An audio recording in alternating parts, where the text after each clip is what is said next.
आणि कसं पूर्वनियोजनच होतं, ही सगळी आखणी स्वामीरायांनीच केलेली. मला तुम्ही तीर्थक्षेत्राबद्दल सांगाल? गौशाळेमध्ये आपण गेलो ना की गायींचे पाय दाबले की गायी झोपतात किंवा त्यांच्याशी बोललो, त्यांना ती भाषा समजते का माहित नाही, पण त्यांना ती भाषा नक्की समजते की खरंच प्रेम प्राण्यावर करावं, कारण त्या मुख्या प्राण्यामध्ये पण आत्मा आहे, चराचरामध्ये आहे, शक्ती आहे, त्याप्रमाणे प्रत्येक प्राण्यामध्ये आत्मा आहे. फूल विकायला बसतात ज्या मावशी, त्या म्हणाल्या की हे 300 रुपये माझे 3 चिरे या मठाला लाव.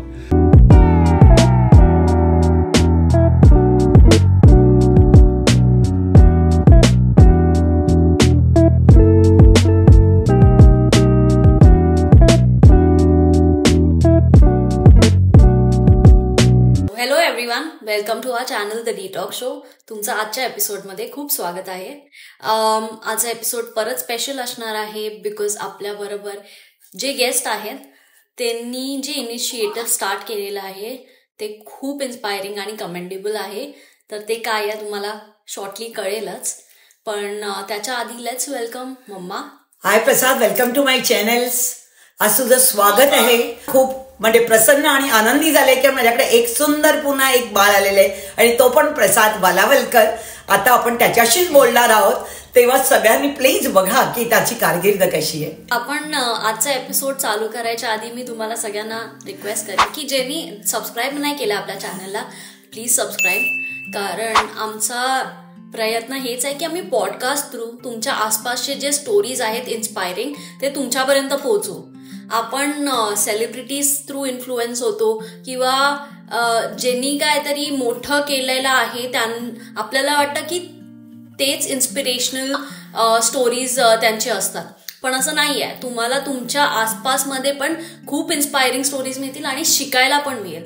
तर आमच्या पॉडकास्ट थ्रू हेच आमचं एम आहे की तुमच्यापर्यंत अशा स्टोरीज पोचवत राहू आम्ही आणि तुम्हाला पण काहीतरी नवीन शिकेल.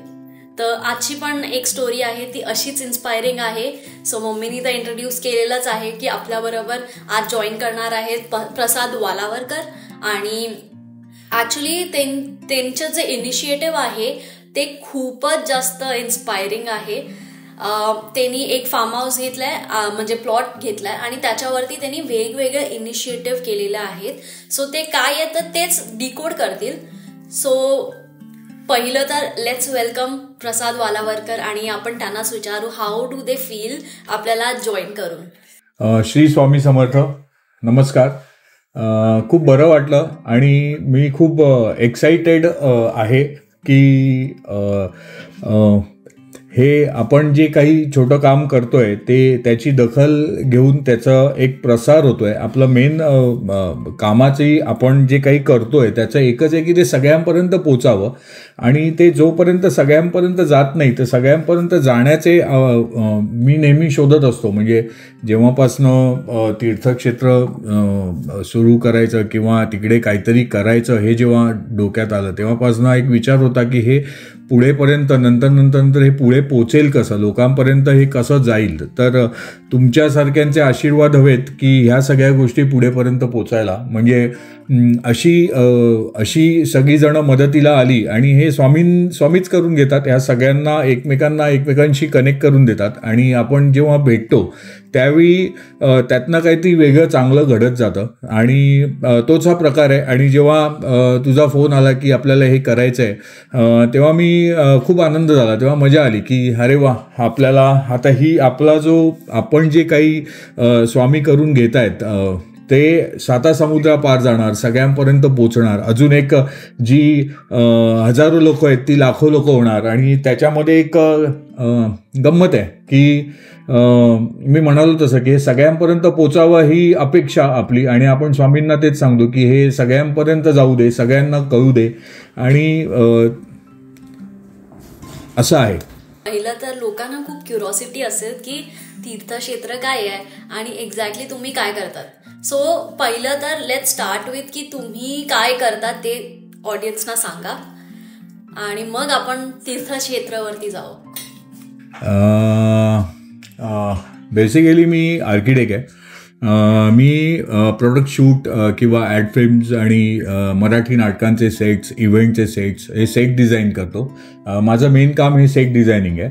आणि सेट डिझाईन हा माझा मेन व्यवसाय आहे आणि मुंबईमध्ये गोरेगावला आणि शिवडीला असे माझे ऑफिस आहेत आणि खूप छान काम चाललं आहे देवाच्या कृपेने, स्वामींच्या कृपेने.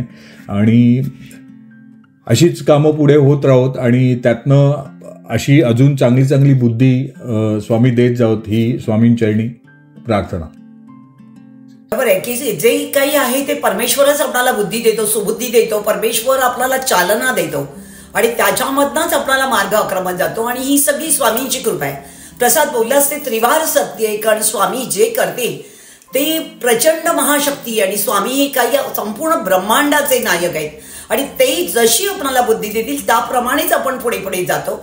आणि हा जो स्वामींचा जो प्रवास आहे आणि ते जे तू जागा घेतलेली आहेस आणि त्याच्यामधनं तुला जी स्वामीनी म्हणजे कसं पूर्व नियोजनच होतं, ही सगळी आखणी स्वामीरायांनीच केलेली. आपण फक्त नाममात्र आहोत आणि आपण एक फक्त या भूतलावर आलेले एक आपण बावलं आहोत, मीच कटपोतली आहोत.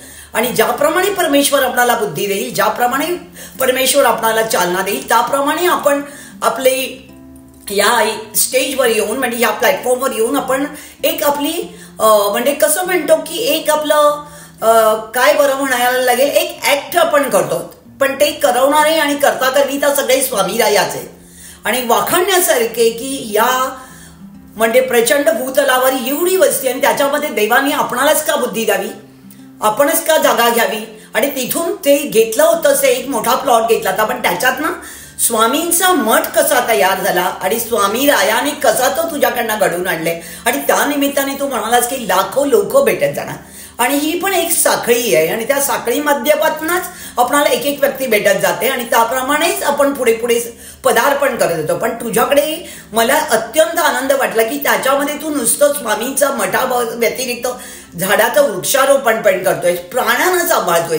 ज्या लोक प्राण्यांना मारतात म्हणजे श्वान वगैरे अशा लोकांना, अशा इंज्युअर्ड प्राण्यांना पण तू तुझ्याकडे स्थान दिले आणि त्यांना त्यांच्यासाठी स्पेशल एक घर तयार करून त्या प्राण्यांची जोपासना करतोय. आणि आपण म्हणतो की काही आहे की परमेश्वर चराचरामध्ये आणि तो त्रिवार सत्य आहे, कळलं का? आणि दया क्षमा शांती तेथे देवाची वसती. त्याप्रमाणे तुझी जी आखणी आहे ती वाखाणण्यासारखी आहे आणि अत्यंत सुंदर आहे. मला तुम्ही तीर्थक्षेत्राबद्दल सांगाल का? कारण खूप लोकांना आता प्रश्न पडला असेल की काय एक्झॅक्ट ते तीर्थक्षेत्राची म्हणजे कसं झालं ते आपण सांगूया. म्हणजे कशी गंमत आहे आयुष्यातली.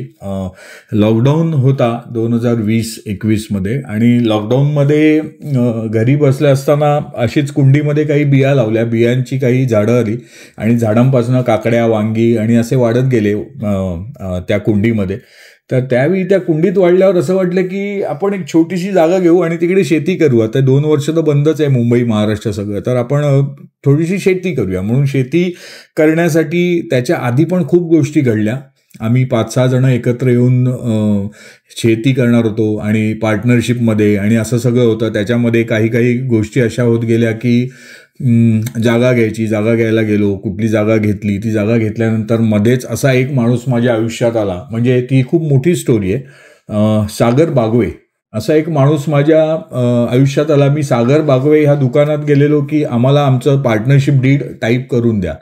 तर ते टाईप करता करता सागरने मला सांगितलं की प्रसाद 2 दिवसांनी सांगितले की तुम्ही प्रसाद वालालकर असाल तर तुम्ही प्लीज पार्टनरशिपमध्ये काही करू नका, तुम्हाला ह्याच्यामध्ये लॉस आहे, म्हणजे तुम्ही करू नका. मग हे ऐकल्यानंतर मी घाबरलो की पार्टनरशिप आणि 7 जण असू, आपण काही शेतकरी नाही, 7 जण असू तरच काहीतरी करू, 8 जण असू एकत्र येऊन काहीतरी करू, असं काहीतरी विचार होता. मग तो नंतर एकदम मी 10 दिवस शांत बसून राहिलो की सागरने हे का सांगावं आणि सागरने का सांगितलं हे आत्ता मला समजायला लागलं. ते सुद्धा 3.5 वर्षानंतर की त्यांनी हे का सांगितलं असेल. त्यांना म्हणजे कधी असं वाटतं की स्वामींनीच त्यांना पाठवलं की म्हणजे हे सगळं झाल्यानंतर मी सागरला विचारलं की मी सागर काय मला ओळखत नव्हता, तो एक दुकानदार होता जो DTP टायपिंग करून देणार होता. तर त्याला मी विचारलं, तो म्हणाला की मी वास्तू कन्सल्टंट आहे आणि त्याच्यामध्ये मी काही मला ज्या पत्रिका त्यांनी मागून घेतलेली, तर तो म्हणाला की ह्याच्यामध्ये असं वाटतं की हे करू नको. तर मी म्हणालो ठीक आहे. मग आम्ही तो विषय स्टॉप केला. मग मी म्हणालो नाही करायचं आहे.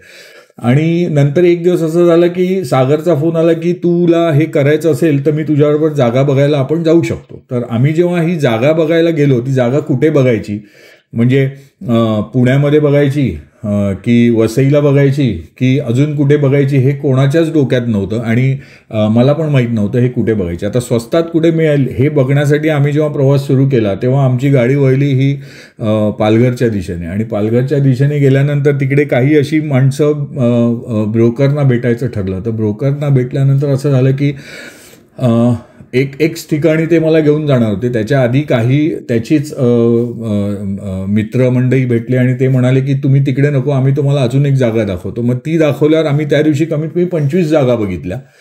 आता ही स्टोरी ना खूप मोठी आहे पण मी खूप छोटी करून सांगतोय, नाही तर आपल्याला 10 तास लागतील. तर आम्ही जेव्हा तिकडे ती जागा बघायला आम्ही जाणार होतो टुवर्ड्स मे बी समजा आता मी राहतो गोरेगावला आणि मी जाणार होतो दादरला बघायला. तर त्यांनी मला सांगितलं दादरला नको, तुम्हाला मी घाटकोपरला एक जागा दाखवतो. म्हणजे एक एक्झाम्पल देतोय. तर मी तिकडे न जाता घाटकोपरला गेलो, ती जागा बघितली. त्याच्यानंतर आम्ही त्या दिवसात 25 जागा बघितल्या. आम्ही घरी आलो आणि जी आमच्या नजरेत नव्हती, आमच्या टाइम टेबलमध्ये नव्हती, आमच्या विचारात नव्हती, आमच्या लिस्टमध्ये नव्हती, ती जागा स्वामींनी माझ्या काय म्हणतात माझ्या पूर्वजांनी कुठेतरी मला धक्का दिला असेल तिकडे की हीच जागा तू घ्यायची आहेस. आणि ती जागा जेव्हा घेतली तीच जागा ही तीर्थक्षेत्र म्हणून नावारूपाला आता येता येते ती जागा.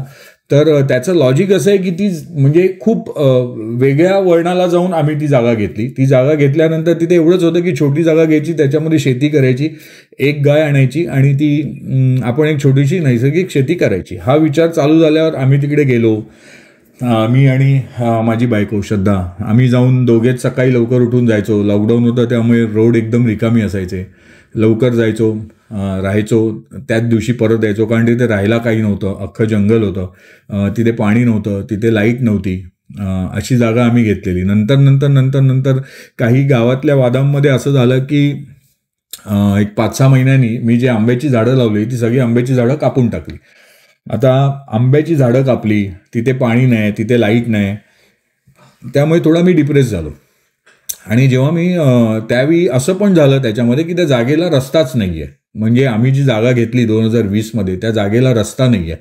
म्हणजे हे सगळं कनेक्ट आहे. मी तुम्हाला सांगतोय ते की पण स्वामींनी अशी काही चक्र घडवत गेली की 9 महिन्यांनी तिथे लाईट आली. जी झाडं तोडली होती ती झाडं परत 2-2 फूट वाढायला लागली. तिकडे लाईट आली म्हणजे लाईटचा पण एक मस्त गंमत आहे की लाईटचे जे आम्हाला जो खर्च होता लाईटचा तो निम्मा झाला. तो निम्मा झाल्यानंतर बाजूला अजून 1-2 जण आणि त्यांनी सांगितले की आपण मिळून घेऊया आणि तशी ती लाईट आली.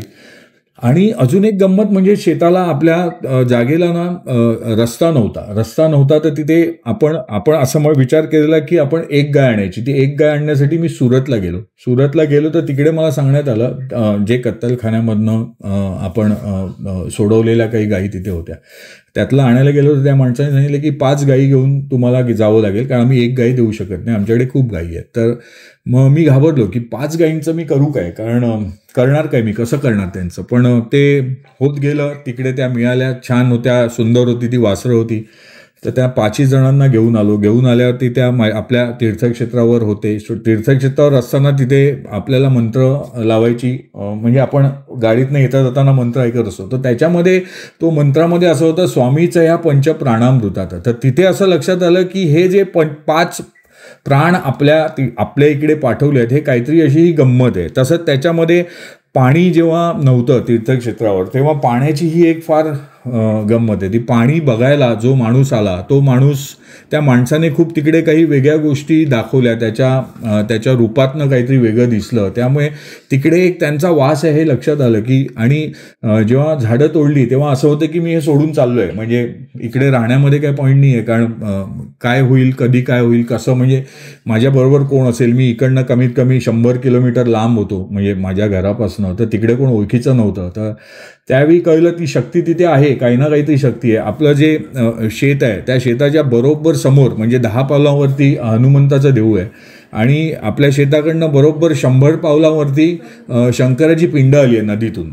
ती आपोआप आलेली पिंड आहे. त्यामुळे तिकडे काहीतरी एक ताकद असेल हे मला 1 वर्षानंतर कळलं की अरे हे म्हणजे ह्या सगळ्याच्या मी हा स्पॅन सांगतोय ना, हा 1-1.5 वर्षाचा स्पॅन आहे की जिथे हे असं छोटं छोटं छोटं छोटं घडत गेलं.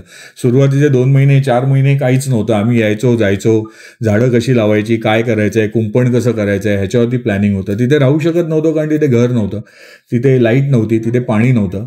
पण या सगळ्यातनं स्वामींनी तिथे ना असं थांबून ठेवलं की काहीतरी तिथे होणार आहे हे लक्षात आलं. माझ्या आधी सुरुवातीपासून माझ्याकडे असं माझ्या डोक्यात असं होतं की तिथे एक गाय असेल आणि आपण मला प्राणी खूप आवडतात तर तिथे आपले प्राणी असतील. पण नंतर नंतर असं येत गेलं की का नाही आपण जे अपंग प्राणी आहेत ज्यांची कुठे सेवा करता येत नाही ते आपल्या घरी आणून ठेवणं थोडं कठीण असतं, मग तिकडे का नाही राहू शकत. तर त्यामुळे अशा काही महिन्यांनी त्या डोक्यात विचार येत गेले की गौशाळा आहे, मग गौशाळेचं नाव द्वारकामाई गीर नंदी गौशाळा असं ठेवलं.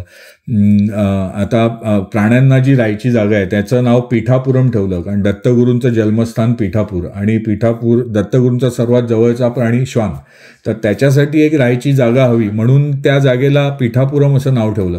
आणि असं सगळं घडत गेलं. मग त्याच्यामध्ये औषधीय उद्यान म्हणजे सगळी औषधीय झाडं आपल्याकडे तीर्थक्षेत्रावर असावीत जी आपण नसतानाही पुढच्या पिढीला किंवा कोणालाही परत कामाला येतील. आणि तिकडे एक जंगल बनवायचं असा एक विचार आला डोक्यात पाणी नसताना. पण ते स्वामींनी त्याच्यासाठीच पाणी दिलं. पाणी एवढं भरघोस दिलं की आता 12 महिने पाणी असतं. ती त्यांची कृपा आहे, 100% त्यांची कृपा आहे. गेल्या वर्षाच्या मे महिन्यामध्ये एक बोर केली, त्या बोरला एवढं चांगलं छान पाणी लागलं जे माझ्या आयुष्यात कधी नव्हतं. आणि ती एक वेगळी स्टोरी आहे त्या पाण्याची, त्या विहिरीची. आणि ते त्यांनी अजून एक विहीर स्वामींनी दिली जी मठाच्या बाजूला आहे. त्याच्यामध्ये मठाचं काम पूर्ण होतं आहे त्या पाण्यावरती. म्हणजे स्वामींना मी अक्षरशः चिडलेलो की स्वामी पाणी नाही आहे, ते एका विहिरीचं पाणी आटतं आहे, दुसऱ्या विहिरीला म्हणजे पाणीच नाही आहे आपल्याकडे, तर हे होणार कसं, म्हणजे मठ मी करू कसा. म्हणजे स्वामी करून घेत आहेत मठ पूर्णतः, पण एक छोटीशी एक जबाबदारी असते की पाणी नाही आहे, मग आज सिमेंट नाही बनवलं, मग पाणी केल्यानंतर त्याला जास्त पाणी लागतं. जर पाणी नाही मारलं ना तर ते परत खराब होत जातं, म्हणजे ते घट्ट होत नाही त्याचं. तर त्याच्यावरती पाणी मारलं पाहिजे. पाणी नाही आहे, मग एक दिवस बसून ना असं आपण भांडतो ना स्वामींशी, जसं आपण बायकोशी भांडतो तसं आपण स्वामींशी पण भांडतो की नाही आहे पाणी, आता हे होऊच म्हणजे करू काय मी, किती टँकरने पाणी आणू, टँकरवाले फसवतात, येत नाहीत. अशा सगळ्या गोष्टी घडता घडता घडता घडता मे महिन्यामध्ये एकदा त्यांनी ताकद दिली, कारण तो सुद्धा एक 2-2.5 लाखाचा खर्च होता आणि ती नाही लागली तर आपले 2-2.5 लाख रुपये फुकट जातात. आणि हे पाणी लागणं बोरला हे देवाची कृपा असल्याशिवाय लागू शकत नाही. कारण एक 400, 500, 600 फूट खोल जाऊन, कारण तो पालघर एरिया आहे, तिकडे काही अशा जमिनी आहेत जिथे 400-500 फुटावर पाणी आहे, काही 200 फुटावर पण पाणी आहे. पण आम्ही जेव्हा खाली जात गेलो पाणीच लागत नव्हतं. आणि रात्री 9 वाजता जे पाणी लागलं आणि जो पाण्याचा फवारा 50 फूट उंच उडाला, त्यावेळी जो आनंद होता तो आपल्याला जेव्हा जसं मूल होतं किंवा आपल्याला सर्वात जो मोठा आनंद होतो आईला, तो आनंद होता की तीर्थक्षेत्रावर एवढं मोठं पाणी लागलंय. आणि म्हणजे अशा सगळ्या ज्या गोष्टी ह्या 2-3 वर्षात घडत गेल्या. आता एक 3.5-4 वर्ष झाली तीर्थक्षेत्राला. तर ह्या अशामधनं हे तीर्थक्षेत्र घडत. म्हणजे आउट ऑफ क्युरिओसिटी असं तीर्थक्षेत्र असं नाव कसं सुचलं तुम्हाला? म्हणजे त्याच्यामध्ये की सुरुवातीला आपण गेलो की नुसती झाडं लावायची आणि एक छोटी शेती करायची. आपल्या घरामध्ये आपली फळभाज्या ज्या असतील छोट्या छोट्या काय येईल ते येईल. पण नंतर कळलं की एवढं सोपं नाही आहे की ते बी घातली, झाड आलं आणि मोठं झालं आणि झालं. म्हणजे आता ते आपण करतोय, पण ते असं नाही आहे की दर महिन्याला ते येतच आहे. त्यासाठी थांबावं लागतं, त्यासाठी प्रॅक्टिस करावी लागते, तिकडे जाऊन प्रेम करावं लागतं त्यात भाजीपाल्यावर आणि असं सगळ्या गोष्टी असतात. पण तीर्थक्षेत्र हे असं की तिथे ना द्वारकामाई गीर नंदी गौशाळा आहे. तिथे गायी ह्या मुक्त गोठ्यामध्ये असतात. त्यांची जी गौशाळा आहे ती मुक्त आहे, तिथे त्यांना बांधून ठेवलं जात नाही. त्यांना हवं तेव्हा पाहिजे तिथे त्या बसतात, उठतात, जेवतात, झोपतात. त्यांना वाटलं गरम होत आहे तर ते बाहेर जातात, आत येतात, जिथे हवं ते करतात. म्हणजे त्यामुळे ती द्वारकामाई गीर नंदी गौशाळा. पीठापुरममध्ये हे श्वान आहेत, ससे आहेत, कावळ्या आहे, मांजर आहे, ह्या सगळ्या गोष्टी तिथे आहेत. तिथे औषधीय उद्यान आहे अख्ख्या आपल्या तीर्थक्षेत्रावर. तिथे स्वामी समर्थांचा मठ होतोय.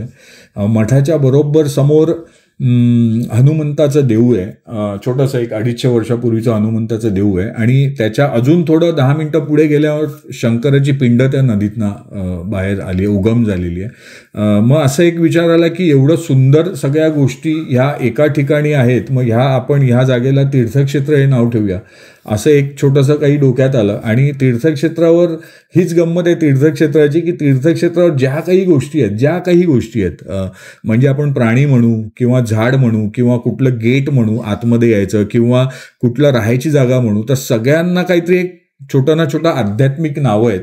तर त्यामुळे ह्या अख्ख्या क्षेत्राला तीर्थक्षेत्र म्हणूया अशी एक छोटीशी डोक्यामध्ये एक कल्पना आली आणि ती फार सुंदररित्या त्याला काय म्हणतात की लोकांना आवडलं ते की हे एकंदरीत हे तीर्थक्षेत्र म्हटलं ना की सगळ्यांना आनंद होतो की अरे तीर्थक्षेत्रावर जायचं आहे. त्यामुळे त्याचं काय आहे तीर्थक्षेत्र हे तिकडे आल्यानंतर अजून मजा येते की हे का तीर्थक्षेत्र आहे. म्हणजे जिकडे आल्यानंतर आपण स्वामी समर्थांचं दर्शनही घेऊ. स्वामींचं कसं असतं की नुसतं दर्शन घेतलं आणि त्यांना हार फुलं निरंजन आणि आरती केली म्हणजे स्वामींची पूजा केली असं होत नाही. तर त्यांचं म्हणजे माझं असं अभ्यासातनं मला असं कळलं की छोट्याशा अशा वाचनातनं की आपण जेव्हा ज्यांना गरज आहे त्यांच्या गरजेला जेव्हा आपण उभं राहतो ती खरी म्हणजे स्वामींची पूजा आहे. म्हणजे एका आता माणसांची पण गरज असते, प्राण्यांची पण गरज असते. प्रत्येक एका जनावरी किंवा ज्याला मन आहे त्याचं जी सेवा करू त्याच्यामध्ये स्वामी अजून त्यांना आनंद होतो, ते खुश होतात, त्यांना ते आपल्याला आशीर्वाद देतात.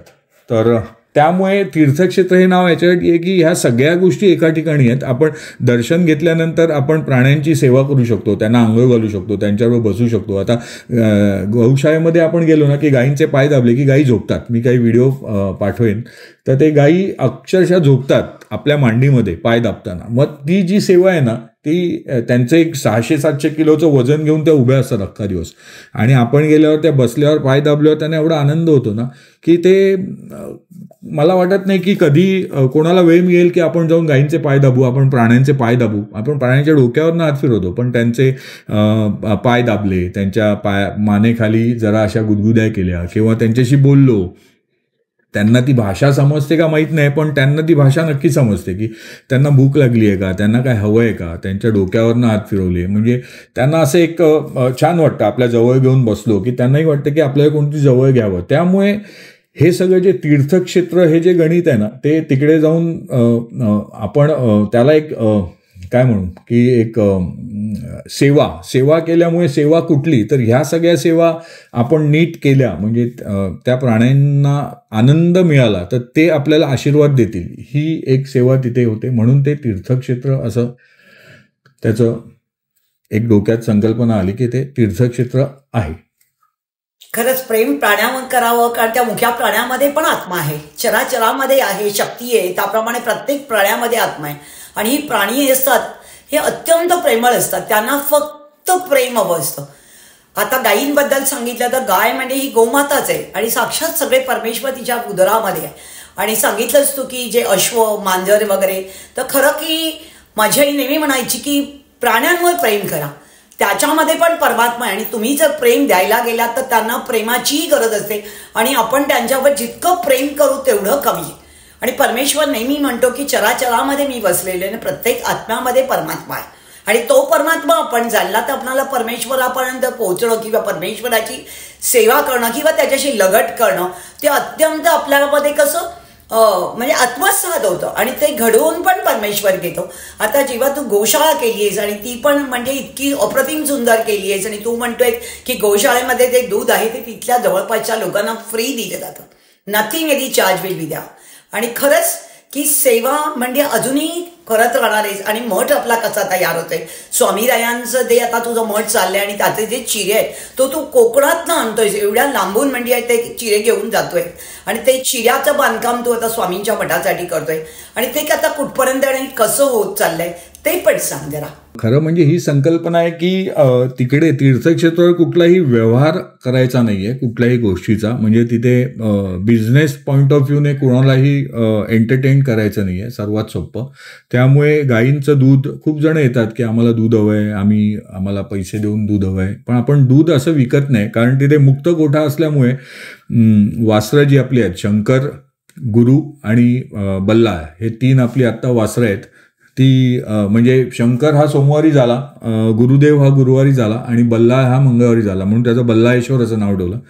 ही आणि गायी ज्या आहेत त्या विठ्ठल, रुक्मिणी, आळंदी, नवमी आणि एकादशी असे ह्या 5 जण आहेत आणि 5 जणांचे हे 3 पट्टे.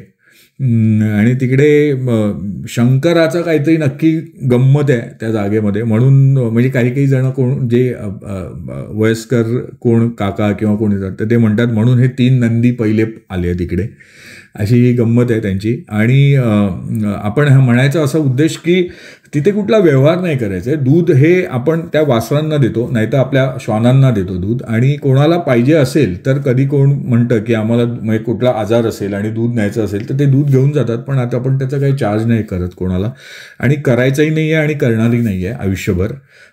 हे तिकडे घेतलेलं पहिलं एक काय म्हणतात त्याला शपथ आहे की तीर्थक्षेत्रावर कुठल्याही प्रकारचा व्यवहार होणार नाही आहे. आता जसं स्वामींचा मठ होतोय, मठासाठी चिरे हे देवगडवरनं येत आहेत की थोडा अभ्यास केल्यानंतर कळलं की त्याच्यामध्ये सुद्धा खोल अभ्यास आहे चिऱ्यांवरती, आणि चिऱ्यांचा अभ्यास केल्यावर कळलं की कुठला चिरा आपल्याला आता हवा आहे. तर तो देवगडमध्ये वाघोटण या गावामध्ये चांगला चिरा मिळतो, मग तो मुंबईत येण्यासाठी खर्च खूप आहे. चिऱ्याची कॉस्ट कमी आहे पण ट्रान्सपोर्टेशन जास्त आहे. पण मी म्हणालो ना की आपण विचार केलं की हे करायचं आहे तर ते करून घेतात, मग आपण तिथे मागे नाही बघायचं. फक्त थोडा टेन्शन येतं, थोडंसं काय म्हणतात त्याला डिप्रेशन येतं, पण डिप्रेशन आलं की स्वामींसमोर बसायचं आणि त्यांच्यासमोर रडायचं, त्यांना सांगायचं हसत हसत की तुम्ही मदत करा, म्हणजे मला माहीत नाही तुम्ही हे बघताय सगळं पण तुम्हालाच कराय, तुम्हीच करून घेताय हे, तर तुम्ही मदत करा. आणि कुठून ना कुठून तरी कोण ना कोणतरी माणूस उभा राहतो आणि त्यातनं ते पुढे जातं. म्हणजे आता कळलं नाही की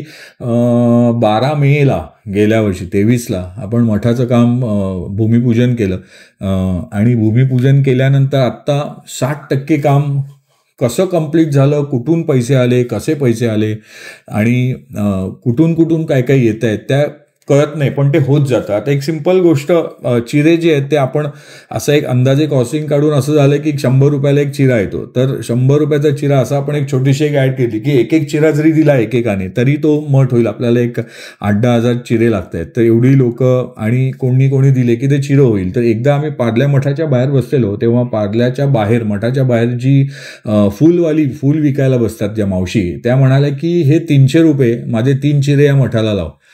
तर ती एवढी मोठी पॉझिटिव्ह गोष्ट आणि अंगावर शहारा आणणारी गोष्ट होती की तिकडे आणलेला एकही चिरा तुटू नये, म्हणजे उतरवताना भरताना किंवा तो असाच टाकून देऊ नये ह्याच्यामध्ये ना, म्हणजे तो चिरा बघितल्यानंतर त्या एका गोष्टीमुळे अंगावर शहारा येतो की तो एक चिरा त्या बाईंनी, तिची इन्कम बिचारीची कमी असेल पण त्यातनंही तिने 300 रुपये जे दिले मठासाठी आणि त्याचं त्या 300 रुपयातनं 3 चिरे जे मठासाठी आले, तर त्या चिऱ्याला किती किंमत आहे. म्हणजे ते उगाच नाही आलेत, म्हणजे असंच नाही आलेत की पैसे जमले आणून टाका रे आणि ते चाललंय, असं नाही आहे. त्याच्यासाठी त्याला खूप प्रेमाने, हे सगळ्यांना नाही माहिती आहे पण ज्यांना माहिती आहे ते त्या चिऱ्यावरती तेवढं प्रेम करतात, कारण ते चिरे कसे स्वामी जमवून देतात आणि कुठे कुठे किती धावपळ करावी लागते. आणि त्या धावपळीतनं आता एक छोटं उदाहरण दिलं मी त्या मावशीचं फुलवाल्या, की तिने किती आस्थेने ते 300 रुपये दिले की माझे 3 चिरे तरी लावा.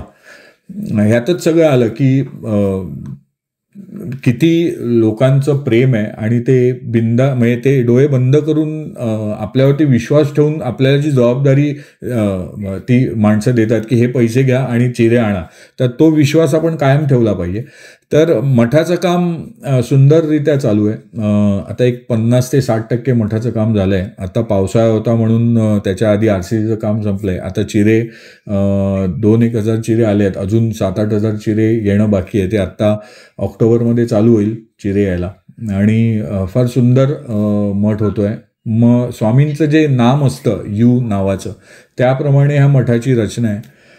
आणि मठाचा परिसर म्हणजे म्हणालो तसं की मठाच्या बाजूला गौशाळा आहे, मठाच्या बाजूला पीठापुरम आहे, हे सगळे श्वान आहेत, ही औषधीय उद्यान आहे. तिकडे राहण्यासाठी आपण वारकरी कुटीर असं एक छोटंसं, ज्या आपल्याच गायींच्या शेणापासून बनलेल्या ज्या विटा असतील त्या विटांची द्वारकामयी वारकरी निवास तयार होईल अशी एक संकल्पना आहे की त्यातनं त्या शेणामधनं शेण माती मिक्स करून ती एक शेणाची जमीन असलेली अशी एक जागा तयार होईल की जिकडे येऊन ज्यांना राहायचं असेल, ज्यांना गायींबरोबर राहायचं असेल, गायींची सेवा करायची असेल निःशुल्क, ह्याच्यात कुठलेही पैसे आकारले जाणार नाहीत.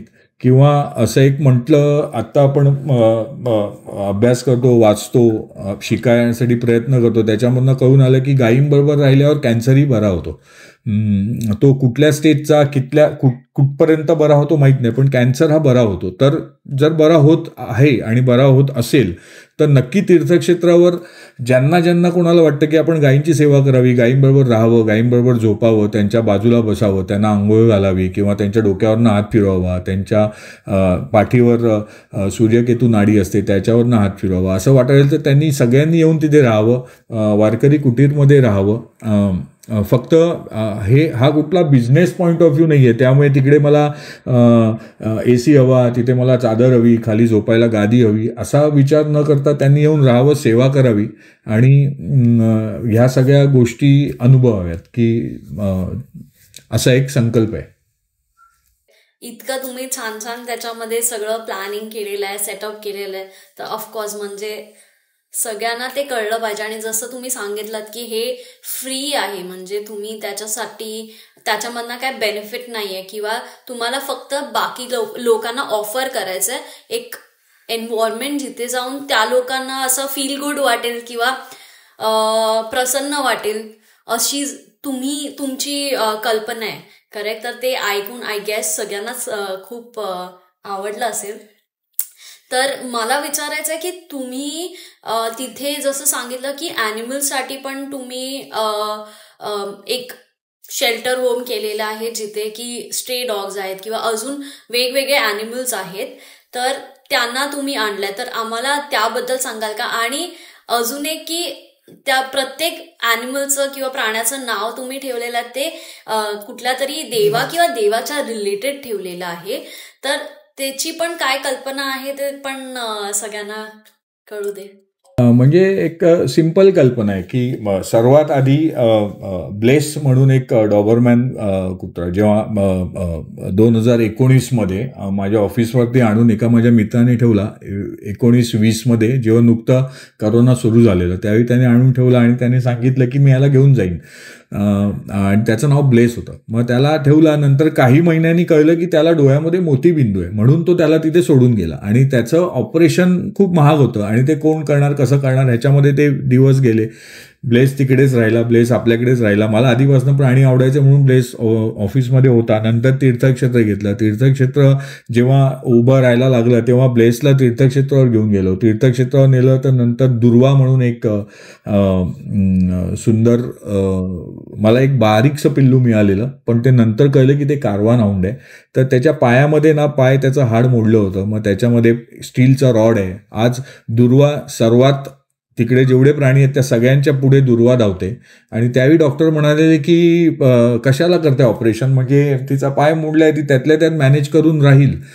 पण ती गंमत वेगळी होती. दुर्वाच्या नशिबात काहीतरी वेगळं होतं म्हणून दुर्वा आपल्याकडे आलेली. म्हणजे स्वामींनी, देवांनी, आपल्या जे कोण आपल्या पाठीशी आहेत त्यांनी दुर्वा आपल्याकडे आली. तिचं एक छोटंसं ऑपरेशन झालं. ते ऑपरेशन खूप मोठं होतं. अजूनही घरी नाही माहिती आहे की तो किती खर्च झाला त्याच्यासाठी आणि मी सांगत पण नाही. मला ती गंमत असते सगळी. पण त्या सगळ्या गोष्टींमधनं एक कळलं की ती जी धावायला लागली, ती पळायला लागली, त्याच्यामध्ये तिला जो आनंद मिळाला, ती सगळ्यांबरोबर उभी राहायला लागली. नाही ती उभी राहू नसती, ती कुठेतरी बसून राहिली असती, झोपून राहिली असती, असं झालं असतं. त्यामुळे दुर्वा, ब्लेस, दुर्वा, देवी, मुक्ता, ब्रह्मा. ब्रह्मा हा असं आहे की मुंबई एअरपोर्टला एक 20 दिवस रोडवरती एक पिल्लू पडलं होतं. त्या पायावरनं गाडी गेलेली आणि त्याचा पाय काढावा लागला. त्याला आता जाणार कुठे, 7-8 महिन्याचं पिल्लू होतं छोटं. मग ते आलं तीर्थक्षेत्रावर. त्याच्या नशिबात तीर्थक्षेत्र लिहिलं होतं. तीर्थक्षेत्रावर आल्यावर ब्रह्मा हा सर्वात हँडसम माणूस आहे तीर्थक्षेत्राचा आणि आहे छोटूसा पण एकदम आहे हँडसम. 3 पायाचा माणूस आहे तो, म्हणून त्याचं नाव ब्रह्मा ठेवलं.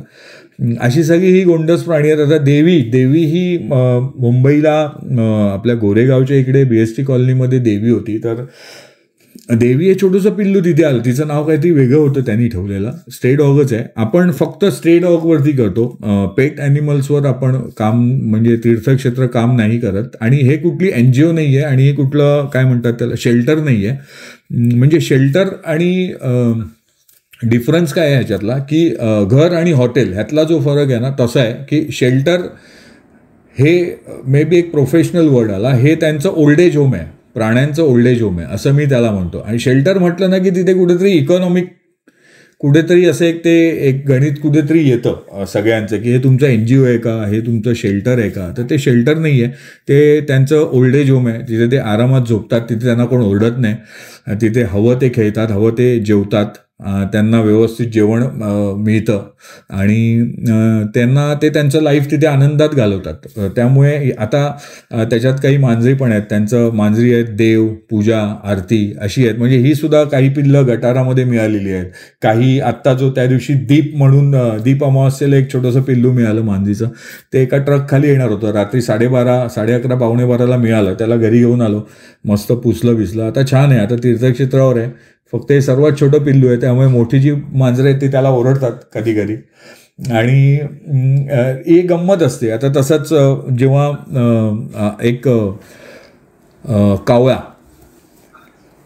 असाच आला आणि बसला होता, त्याला उडता येत नव्हतं. आता उडता येत नव्हतं त्यामुळे आम्हाला वाटलं की हा जाईल निघून थोड्या वेळाने, पण शिवडीला माझ्या ऑफिसकडे ती मांजर त्याला पकडायला आली, तर मला कळलं की ह्याला उडता येत नाही. मग त्याला घेतलं, त्या बास्केटमध्ये टाकलं. आता तो सुद्धा तीर्थक्षेत्रावर मस्त राहतो, फक्त तो एका पिंजऱ्यात ठेवला आहे, कारण ह्या सगळ्या चॅम्पियनना कळत नाही की तो आपल्या तीर्थक्षेत्राचा एक भाग आहे, की त्यांना वाटेल हा बाहेरचा कावळा आहे, पटकन त्याला पकडतील, आणि त्यामुळे त्याला एका पिंजऱ्यात ठेवलं आहे. पण तिकडे तो सुद्धा, त्याचं नाव विठोबा ठेवलं आहे. आता विठ्ठल हाक मारली की त्याला कळत नाही की विठोबा आणि विठ्ठल, त्यामुळे विठ्ठल तिकडे असतो, विठोबा इकडे असतो, दोघांची नावं सेम आहेत. पण विठ्ठलला ती सवय झाली आहे की माझं नाव विठ्ठल आहे, आणि त्याला सवय माहीत, कावळ्याला अजून कळत नाही, पण आम्ही त्याला विठोबा विठोबा असा हाक मारतो. आणि एक गंमत आहे, म्हणजे असे हे सगळे प्राणी आहेत. ससे आहेत, जेव्हा सस्यांची एक गंमत आहे की ससे, मी पालघरवरनं येत होतो, तिकडे एका पिशवीमध्ये ना काहीतरी चुळबुळ चाललेली, मला वाटलं मांजरीची पिल्ले आहेत. तर ते बघितल्यावर मी म्हणालो की अरे तर ससे आहेत. तर ते म्हणतात अरे आम्हाला मटण करायचं आहे यांचं. रविवारचा दिवस होता, मग त्यांना सांगितलं अरे नका, म्हणजे आपल्याला वाईट वाटतं ना की यांचं मटण कसं काय कोण खाऊ शकतं. मग त्याने काही पैसे सांगितले की मी एवढ्याला विकत घेतले, त्याला ते पैसे दिले आणि घेऊन आलो. आज श्री आणि सिया तिकडे मस्त आहेत, आता मस्त गुडगुडीत. मला मग सगळ्यांनी घाबरवलं की त्यांना तेच फूड पाहिजे, हे फूड पाहिजे तसं. आपण तिकडे एकदम स्वस्त मस्त सवय लावली की ते मस्त गवत खातात तीर्थक्षेत्रावरचं आणि मस्त टणटणीत होतात. जेव्हा मी शनिवार रविवारी किंवा मध्येच कधी जातो तेव्हा गाजर घेऊन जातो, ते गाजर खातात आणि अशा सगळ्या गमतीमध्ये ते मस्त मोठे झालेत. तर त्यामुळे हे सगळे प्राणी आहेत ना, हे प्राण्यांचे आशीर्वाद आपल्या पाठीशी आहेत. आणि म्हणून तीर्थक्षेत्राला कधी असं घाबरायला झालं, आपल्याला वाटलं की अरे काय आपल्याकडनं चुकतंय का, तर तिथे पटकन आपल्याला ती एक शक्ती आपल्याबरोबर उभी राहते की काही चुकत नाही आहे, जे आपण करतोय ते बरोबर करतोय. कारण खूप जण ह्याच्यामध्ये येऊन मागे खेचतात, हे म्हणतात हे काय करतोय, असं का करतोय, असं का पाहिजे, हे अजून का नाही झालं, हे अजून का होतंय. जेव्हा आपण ह्याच्यावर अभ्यास करायला जातो ना, तेव्हा कळते की काही देवळं बांधायला 14-14, 15-15, 20-20 वर्ष लागली आहेत. आपण तर आत्ता 1 वर्ष पण सुरू करून झालं आणि आत्ता स्वामींनी एवढं छान काम करून घेतलंय. मग तिथे एक पॉझिटिव्हनेस येतो की अरे आपण जे करतोय ते बरोबर करतोय, छान करतोय, आणि आपण काहीच वाईट करत नाही. तिथे कुठला व्यवहार नाही आहे, आपण कोणाची अत्याचार करून काही करत नाही आहोत. तिथे फक्त त्या प्राण्यांना आनंदच मिळतोय आणि 100% आनंद मिळतोय. तर त्यामुळे त्यांचे 1000% आशीर्वाद आपल्याबरोबर आहेत. आणि त्यामुळे पीठापुरम आणि तीर्थक्षेत्र ही अख्खी जी जागा आहे ती एकदम अशी पॉवर भरलेली आहे त्याच्यामध्ये, आणि त्यामुळे तिकडे एंटर झाल्यावर घाबरायची गरज नाही. खूप मस्त. मला लास्टला विचारायचं आहे की स्वामींचं मठ बांधायची कल्पना कशी झाली? मगाशी म्हणालो तसं की जेव्हा मी गेलो त्याच्यानंतर त्यांच्या आपसातल्या भांडणामुळे, म्हणजे JCB कोणाकडनं घ्यायचा आणि काय कुठून घ्यायचं, ह्याच्यामध्ये गावातल्यामध्ये जी धुसफूस असते त्याच्यामधनं त्यांनी राग आपल्या शेतावर काढला की माझा JCB नाही घेतला, माझा ट्रॅक्टर नाही घेतला, त्यामुळे आपली झाडं तोडली. त्यामुळे मला कळलं नाही ती कोणी तोडली. काही दिवसानंतर कळलं की ही झाडं कोणी तोडली आहेत, पण त्यावेळी तो वेळ नव्हता की मी रिॲक्ट होणार आणि काय होणार. आपण शांत बसलो की मला सगळ्यांनी समजवलं की ज्यांनी तोडली आहेत त्याला ते बघून घेतील, वरचे बसले आहेत. आणि हे करता करताना तिथे काही असे अनुभव येत गेले छोटे छोटे, की जेव्हा तिथे पाणी नव्हतं ते पाणी आलं म्हणजे एक तेंडुलकर म्हणून गृहस्थ आहेत ते तिथे बघायला आलेले, ते मला शनिवारी भेटलेले एकदा. तर ते म्हणाले काय करते, मी म्हणलं इथे एक छोटंसं गौशाळा आहे आणि शेती करायची. आणि त्यावेळी असं एक डोक्यात आलेलं, त्याच्या आधी काही असे प्रकार झाले की जेव्हा मी म्हणालो ना की ते गृहस्थ आले आणि त्यांनी पाणी कुठे आहे ते दाखवलं आणि ते पाणी बाहेर आलं, त्यावेळी असं कळण्यात आलं मला, तिथे कळलं की एक आपल्याबरोबर इथे कुठेतरी स्वामी एक शक्ती आहे. म्हणून मला अजून हे 1.5 वर्षानंतर 1 वर्षानंतर कळलं मला, म्हणजे घेतल्यानंतर 1 वर्षांनी मला कळलं की इथे काहीतरी एक शक्ती आहे जी आपल्याला इथे थांबायला सांगते, म्हणजे आपल्याला कुठे जायला. म्हणजे असं काय मला साक्षात्कार झाला, मला स्वप्नात आले किंवा मला येऊन दाखवलं असं काही नाही आहे, पण त्यांनी एक एक रूपात, छोटी छोटी रूपं किंवा कोणाच्या रूपात ते येऊन सांगत गेले की म्हणजे मदत करत गेले. त्या मदतीतनं असं वाटलं की इथे एक स्वामीस्थान असावं. मग ते स्वामीस्थान म्हणजे एक छोटंसं, म्हणजे आपल्या घरात देवारा असतो तसं एक स्वामीस्थान असावं छोटंसं. आणि त्यात एक गमत होती की तिकडे असंच एक विचार चालत असताना एक दिवस चालता चालता बघितलं की तिथे औदुंबर आलाय जो आधी नव्हता. म्हणजे आणि त्यावेळी अजून एक कॉन्फिडन्स वाढला की अरे नक्कीच इकडे काहीतरी, ह्या गोष्टी माहीत नाही पण ते असं काहीतरी वाटलं. आणि त्यामुळे असं झालं की इकडे एक स्वामींचं छोटंसं स्थान असावं. ते छोटं स्थान आत्ता नाही म्हटलं तरी 100x50 एवढं मोठं झालं. ते आधी काहीतरी 5x5 एवढूचं होतं. म्हणजे विचार होता की स्वामींचा मठ छोटासा एक फोटो करून तिथे स्वामींना आपण पूजा करू आणि स्वामी इथे राहतील. पण त्यातनं जो विचार येत गेला की जिथे औदुंबर आला, जिकडे म्हणालो तसं की गौशाळा आहे, हे प्राणी आहेत, त्यामुळे असं वाटलं की स्वामींचा एक स्थान नक्की तिथे असावं आणि स्वामी इथे आहेत. म्हणजे जसं की अनुभव ते सांगतो की लाईट नव्हती त्यामुळे पाणी नव्हतं त्यामुळे झाडं लावले, ती झाडं वाढणार कशी हे माहीत नव्हतं. तर आपण गावातला एक माणूस आहे ना, आपल्याला एक पिंप 100 रुपये असं विकत आपल्याला पाणी द्यायचा. ते पाणी यायचं, ते झाडांना घालायचं. तो दरवेळी सांगायचं की महिन्याला 40 पिंप लागली. आता जेव्हा मी बघायला जायचो तेव्हा ते पिंप म्हणजे एनिवे तो विषयच वेगळा आहे. म्हणजे ती कमी आणायचा, कमी पाणी टाकायचा, पण तो पाणी घालतो झाडा, त्यामुळे ती झाडं जिवंत आहेत. त्यामुळे आपण त्याच्या पाया पडायचं की बाबा नशीब आहे माझं की तू माझ्या बरोबर आहेस म्हणून ती झाडं जिवंत आहेत. तर असं करता करता अशी योजना ज्या निघतात त्या योजनेमध्ये आम्हाला सांगितलं की सोलारसाठी ती योजना येते, शेतीसाठी, शेती पंपासाठी, म्हणून तुम्ही ती योजना भरा. तर ज्याच्यात तो आपण फॉर्म भरला त्या फॉर्ममध्ये त्याच महिन्यामध्ये आपल्याला तो फॉर्म लागला आणि त्याच्यामध्ये आपल्याला ते सोलार मिळालं. आणि ते सोलार गावामध्ये पहिलं सोलार तीर्थक्षेत्रावर लागलं. आणि म्हणजे आधी सगळ्यांना असं वाटायचं की जेव्हा आपण ही जागा घेतली तेव्हा सगळ्यांना वाटायचं की जागा घेतली आहे, इकडे छोटासा बंगला बांधणार, शनिवार रविवारी येऊन पार्ट्या होणार आणि हे परत सुरुवातीचे 1 वर्ष येणार, त्याच्यानंतर कोण येणार नाही. ही सगळ्यांची झालेली प्रॅक्टिस आहे आता गावामध्ये. म्हणजे आपण जेव्हा जातो फार्म हाऊस घ्यायला तर फार्म हाऊसची एकच गणित आहे की आधी जायचं नवीन असताना, त्याच्यानंतर काही पार्ट्यासाठी जायचं, त्याच्यानंतर 2 महिन्यांनी एकदा पार्टीसाठी जायचं, नंतर बंद करायचं, मग कधीतरी एकदा आठवण आली तर जाणार.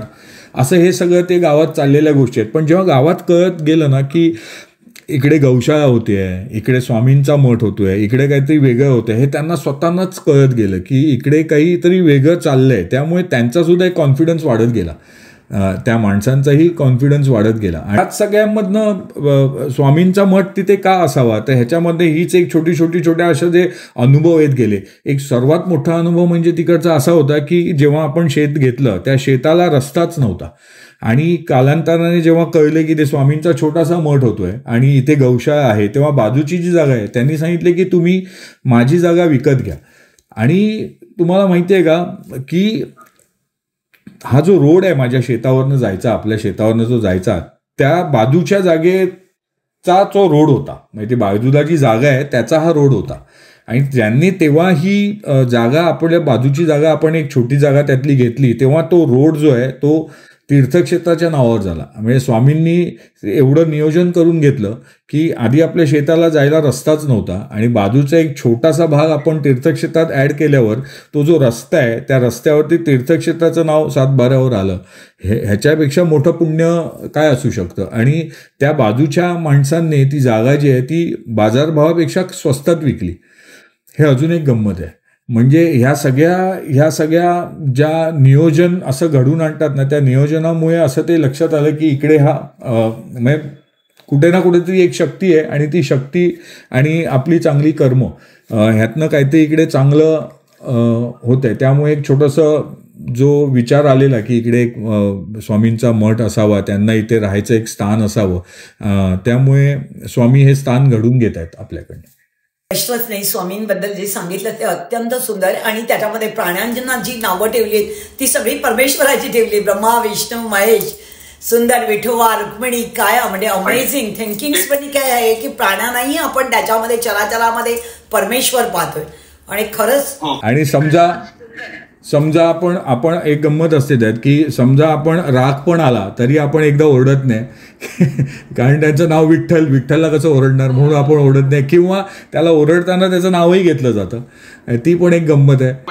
हो, तो एक नामाचा जप होतो ना, आपला एक जपाचं काउंटिंग्स होतं एक की परमेश्वराच्या नावाचा वारंवार आपण उच्चार केल्यानंतर तेही आपल्यामध्ये नामस्मरणामध्ये एक भर पडली जाते. आणि ती सुंदर नावं तो त्या म्हणजे प्राण्यांना दिलेली आहेत, आणि म्हणजे गायीनंही दिलेली आहेत. आणि खरंच की बापरे, हॅट्स ऑफ यू आहे. नाही ते आमच्या ती म्हणजे एक गंमत आहे की माझे आजोबा डॉक्टर होते मालवणला, आणि ते शिकायला पिठापूरला होते, आणि तिकडे त्यांना दत्ताचं म्हणजे स्थान, आणि त्यातनं त्यांनी काहीतरी घेऊन आले. त्या दत्ताचं, आमच्या दत्त परंपरा आमच्या घरामध्ये कुठे आहे पूर्वीपासून, आणि त्या दत्त परंपरेतनंच काहीतरी छोटं ही गोष्ट घडत चालली आहे असं ते लक्षात येतं. त्यामुळे कर्त्याकरविता ते आहेत, आपण काही करत नाही आहोत. आपल्याला एवढंच सांगायचं आहे की ह्या आपण जो काही इंटरव्ह्यू किंवा आपण ह्याला प्रसिद्धी म्हणू, ह्या प्रसिद्धीचं एकच कारण आहे की मी नेहमी सांगतो सगळ्यांना की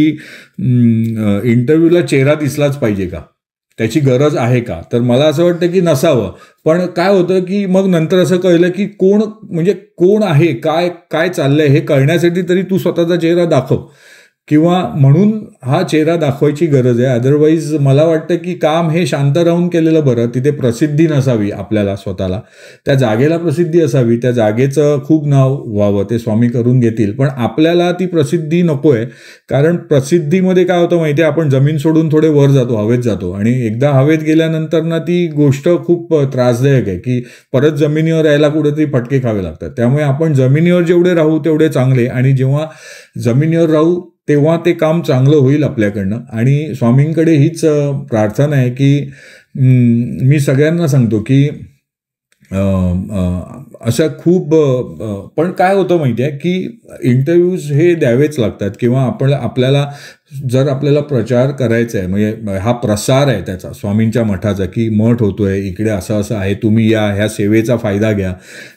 एक छोटंसं काम आहे की झाडांना पाणी घाला, झाडांना माती घाला, ती झाडं जेव्हा मोठी होतील त्याच्यावरती पक्षी येऊन बसतील तेव्हा ते घरटी बांधतील. आताही बांधली आहेत, म्हणजे जेव्हा आम्ही छोटी झाडं लावलेली आपल्या एवढी हाताएवढी, ती आत्ता 15 फुटाची झाडं झाली आहेत, आणि त्याच्यावरती घरटी येऊन बांधली आहेत पक्ष्यांनी. ते एवढा आनंद मिळतो की ही सुद्धा एक सेवा आहे. म्हणजे जेव्हा त्या पक्ष्यांची पिल्लं होतील आणि पिल्लं वाढून उडतील तेव्हा ते किती आशीर्वाद देतील की मी या झाडावरती वाढलो. तर ती गंमत आहे. म्हणून मी सगळ्यांना सांगतो की सगळ्यांनी तिथे राहा, झाडांना पाणी घाला, झाडांना माती घाला, त्याच्यामध्ये प्रेम लावा त्या झाडांना. त्यांच्याबरोबर बोलल्यानंतर झाडांना नक्की वाटतं की ती झाडं पटापट वाढत जातात. तिथे ही औषधीय झाडं आहेत सगळी, आणि औषधीय झाडं असल्यामुळे काय आहे की आपल्याला काय वाटतं औषधीय झाडं म्हणजे काही ती वेगळी झाडं, ती कुठून तरी वेगळं आणायची, अशी नाही आहे. जी आपल्या गावात वाढायची छोटी झाडं आहेत आपली साधी, पण ती सगळीच्या सगळ्यांमध्ये औषधं आहेत. म्हणजे पिंपळ, वड, अर्जुन, नंतर कडुलिंब, नंतर आपला जांभूळ, नंतर आवळा, ही चिंच, ही सगळी औषधं आहेत. आपल्याला कळून येत नाहीत. आपण ज्या गोळ्या खातो त्याच्यामध्ये हीच औषधं आहेत. ह्याच्याच काही सालीचा प्रकार, पानांचा प्रकार, सुकून घातलेली पावडर आहे. तर त्यामुळे ही सगळी झाडं तीर्थक्षेत्रावर आहेत. हे ऑक्सिजन आहे तिकडे, 1000% ऑक्सिजन आहे तीर्थक्षेत्रावर. आणि सांगायचं म्हणजे असं की विजूताई की स्वामींनी एवढी शक्ती द्यावी की हे सगळं सुंदर घडावं, आणि हे घडताना आपले पाय जमिनीवर राहावेत, आणि आपल्याला डोक्यामध्ये अजिबात येऊ नये की हे आपण करतोय. हे सगळ्यांच्या हातभाराने आणि त्यांच्या मदतीने, त्यांच्या आशीर्वादाने होत आहे.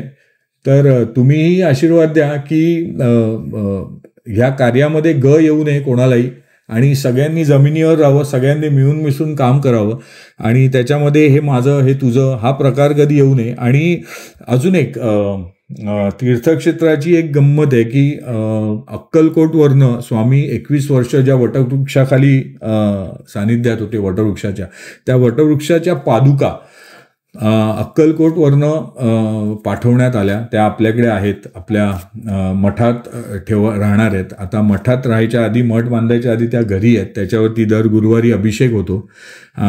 तर त्या पादुका म्हणजे असे छोटे छोटे छोटे अनुभव येत गेले. त्यातनं असं ठरवलं की ज्यांना ज्यांना कोणाला वाटतंय की पादुका आपल्या घरी जाव्यात, त्यांनी त्या पादुका घेऊन जा, त्यांच्याबरोबर तुम्ही बसा, त्यांच्याबरोबर त्यांची पूजा करा, अभ्यास, त्याच्यावरती त्यांच्याबरोबर गप्पा मारा. पण त्याचं कुठलंही शुल्क नाही आहे. म्हणजे कोणालाही पूजा करायची असेल, आताही जातात, आता एक 10-12 जणांच्या घरी जाऊन आल्या.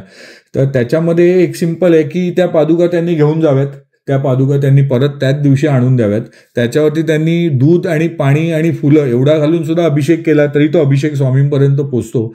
त्यामुळे त्या पादुकांचं कुठलं शुल्क नाही आहे की ते घेऊन गेलात तर हा खर्च, हा भटजी, एवढ्या तासाची पूजा, त्याच्यावरती हेच घालायचं, त्याला हात नैवेद्य दाखवायचा, असं काही नाही आहे.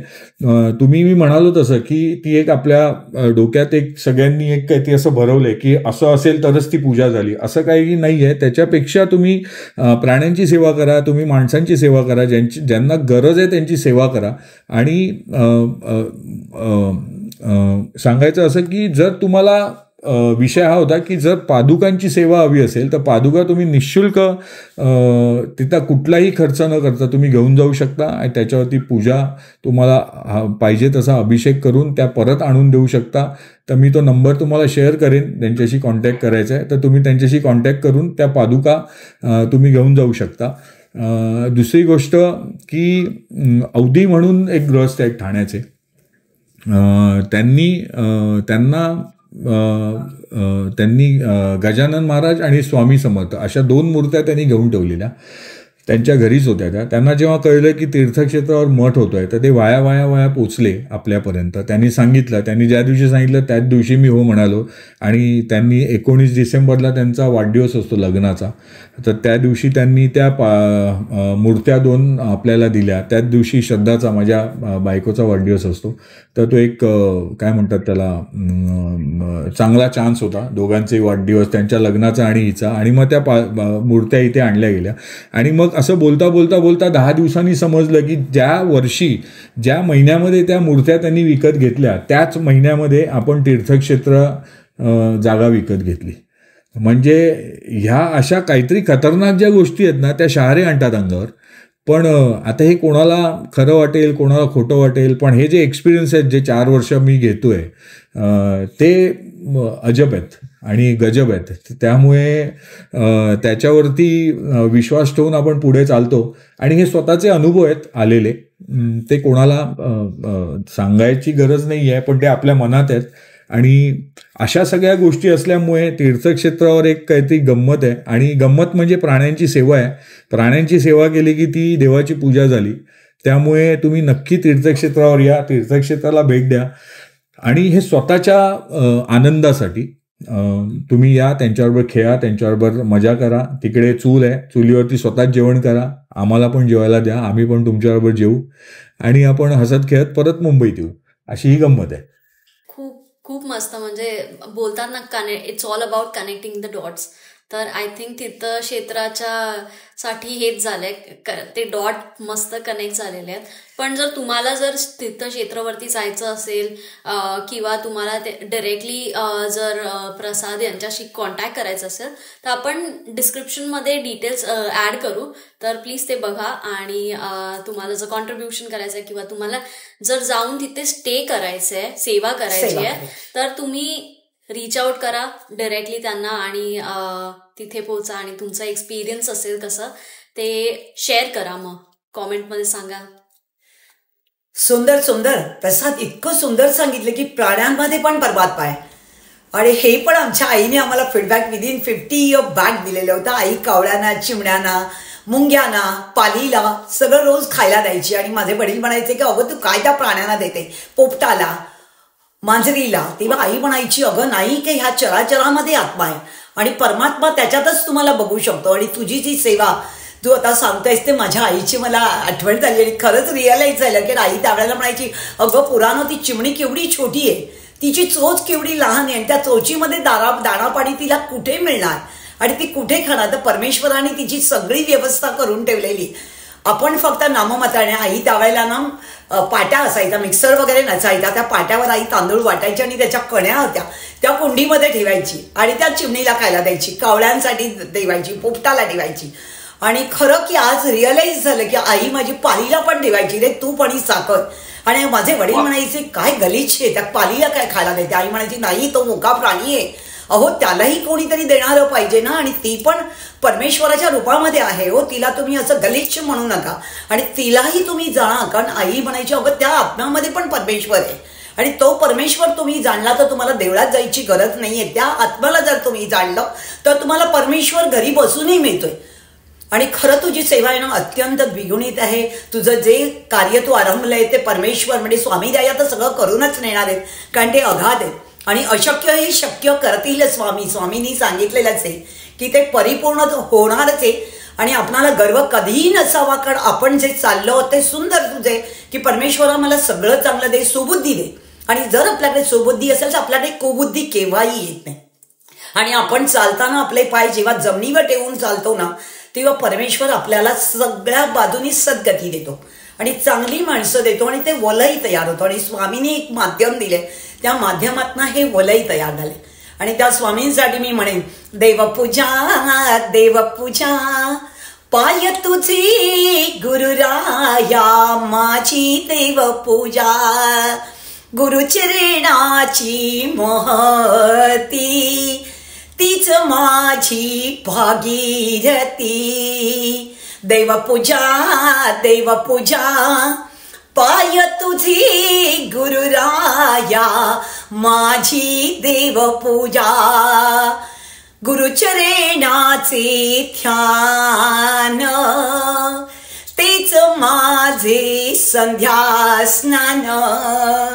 देवपूजा देवपूजा पाय तुझे गुरुराया माझी देवपूजा गुरुचरणाची महती गुरुचरणाची महती तीच माझी भागीरथी.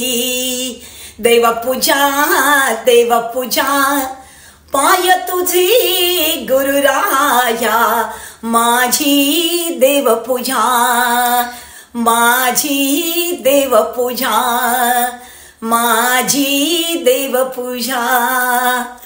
सुंदर सुंदर, एकदम छान एकदम छान. म्हणजे हे माझ्यासाठी एक खूप वेगळा दिवस आहे हा, की सातासमुद्रापार कोणतरी तीर्थक्षेत्रासाठी खूप सुंदर विचार करतंय आणि तुम्ही एवढी छान प्रार्थना किंवा देवाला साथ गाठली तर ते तिकडे जागे झाले असणार की उठा उठा उठा तीर्थक्षेत्रावर काम करायचंय. अशी सगळी गंमत आहे. आणि बोलतात ना की आपण नेहमी फक्त प्रॉफिट्स नाही बघायचं असतं, कधी कधी ऑफरिंग पण करायचं असतं. तर तुम्ही आय थिंक तुमच्या इनिशिएटिव्ह किंवा जे पण थॉट आहे त्याच्या थ्रू तुम्ही ते ऑफरिंग नॉट जस्ट ॲनिमल्सला पण ओपन ठेवलेलं आहे की कोणाला पण जे ॲडव्हान्टेज घ्यायचं असेल किंवा ते एक्सपिरियन्स करायचं असेल so it's free of cost. So that's a huge thing. म्हणजे प्रत्येक जणांनी जर असं विचार करायला लागले तर world will be a better place. त्याच्यासाठी आपण एकच केलं पाहिजे ना की असं कोण आल्यानंतर त्याला प्रोत्साहन दिलं पाहिजे, आपल्याकडनं प्रोत्साहन गेलं पाहिजे. आपल्याकडे काय होतं, काही काही माणसं म्हणतात अरे तुम्ही हे वेड्याचे कारभारी, काय याच्यामध्ये काय होतंय, असं काय नसतं. म्हणजे तुम्ही चालवणार कसं, हे कसं चालणार. हे ज्या दिवशी आपल्याला वाटतं ना की आज पैसे नाही आहेत त्या दिवशी लगेच दुसऱ्या दिवशी चांगलं काम येतं आणि त्या कामातनं पैसे येतात आणि त्यांचं सगळं होतं. तर त्यामुळे तो विचार आपण करायचा नसतो. पण आपण हे करताना ना असं कुठे ऐकायला आलं तर प्रत्येकाने त्याला प्रोत्साहन द्यायचं. कोणी मदत नाही केली ती चालेल, पण एक शब्द द्यायचे की अरे चांगलं काम आहे, असं करा, नक्की करा, आम्ही पण प्रयत्न करू. आणि आपण हे सगळ्यांना सांगितलं पाहिजे की जेव्हा आपण हे करू आणि आपण स्वतः जेव्हा सुरुवात करू ना तेव्हा 4 लोक आपल्याला अजून हात येतील. आता आपल्याबरोबर आपण होतो, मी होतो, श्रद्धा आहे, मी आहे. आता ह्याच्याबरोबर अजून 50 हात जे आले आहेत ना ते अजून 5,000 आणि 5 लाख आणि 5 करोड कसे होतील त्याच्याबरोबर आपण राहतो की ती सम विचारांची, म्हणजे आपले विचार एकत्र असतील, तिथे भांडणं नको व्हायला, तिथे इगो नको यायला, तिथे कोणालाही हे नको वाटायला की मी इकडे हे आहे आणि मी सफेद शर्ट घालून येणार आणि मला का हा शर्ट मी लाल का घालू, तू सफेद का घातला, अशी काही भांडणं नसतील तीर्थक्षेत्रावर. असं हे एक कुटुंब बनवायचं आहे. त्यामुळे सुरुवातीपासून तिकडे एक फिक्स आहे की तिकडे कुठलाही व्यवहार नाही आहे आणि ज्याला व्यवहार करायचा आहे त्यांना स्वामीच तिथे आणत नाहीत. आणि ज्यांच्या डोक्यात व्यवहार आहे तो माणूस तीर्थक्षेत्रावर एकदाच पाय ठेवतो आणि मग तो परत येत नाही. असे हे आलेले अनुभव आहेत.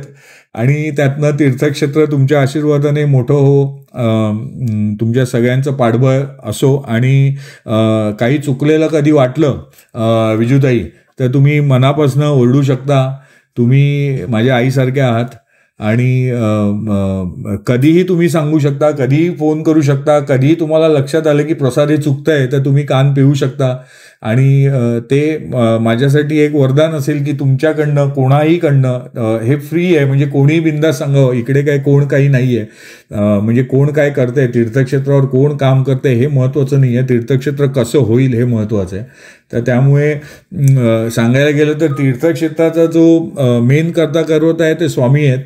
पण त्यांना जे स्वामींनी काही अशी प्यादी पुढे ढकलली आहेत. म्हणजे कोणी एक चांगलं पत्र लिहिलं असेल रायटरने तर ते पत्र जेव्हा पोस्टमॅन घेऊन येतो ना तेव्हा तो पोस्टमॅन हा रायटर नसतो, हा पोस्टमॅनच असतो आणि रायटर हा वेगळा असतो. तसं देव ह्याच्यामध्ये स्वामी हे मेन आपले गुरुस्थान आहेत आणि आम्ही पोस्टमॅन आहोत की ते फक्त नेऊन पोचवतोय इकडचं तिकडे. तर त्यामुळे तुम्हाला असं कधी लक्षात आलं, तुम्हाला वाटलं की हे काही चुकीचं चाललंय, असं नाही घडलं पाहिजे किंवा हे घडलं पाहिजे तिकडे, तर तुम्ही प्लीज तुमचे फोन करून सांगा. ते खूप काय म्हणतात त्याला, ती एक पाठबळ असेल आणि तो आशीर्वाद असेल. तुम्ही कॉमेंटमध्ये सांगा तुम्हाला आजचा एपिसोड कसा वाटलेला आहे. I think feel good episode होता आजचा फॉर शुअर.